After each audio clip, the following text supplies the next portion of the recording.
देश में वक्फ संशोधन अधिनियम के खिलाफ फिर से माहौल गर्म होने लगा है। मोदी सरकार के तीसरे कार्यकाल में बनाया गया यह अधिनियम शुरू से ही विवादों में है।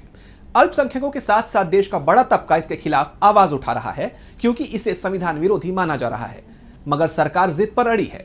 वहीं अब all India Muslim personal law board ने एक नया फरमान जारी कर सरकार को चेतावनी दे दी है।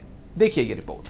All India Muslim personal law board यानी AIMPLB के अध्यक्ष मौलाना खालिद सैफुल्लाह रहमानी ने रविवार को हैदराबाद में ऐलान किया है कि जब तक केंद्र सरकार वक्फ संशोधन अधिनियम को वापस नहीं ले लेती तब तक उनका विरोध जारी रहेगा।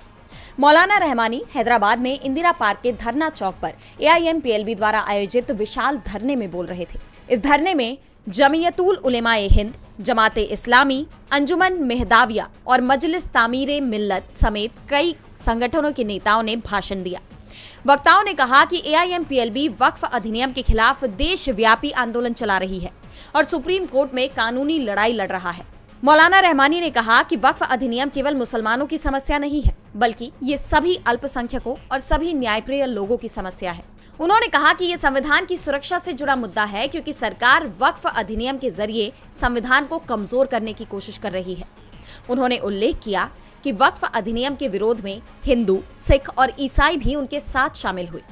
वहीं तेलंगाना विधानसभा में ऑल इंडिया मजलिसे इत्तेहादुल मुस्लिमीन यानी AIMIM के नेता अकबरुद्दीन ओवैसी ने आरोप लगाया कि वक्फ अधिनियम वक्फ संपत्तियों को नष्ट करने के लिए लाया गया है।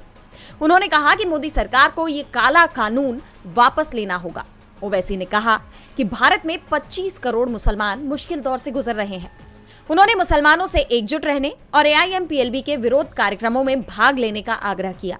AIMPLB को भरोसा दिलाया कि वक्फ अधिनियम के खिलाफ इस आंदोलन में AIMIM उनके साथ खड़ी रहेगी।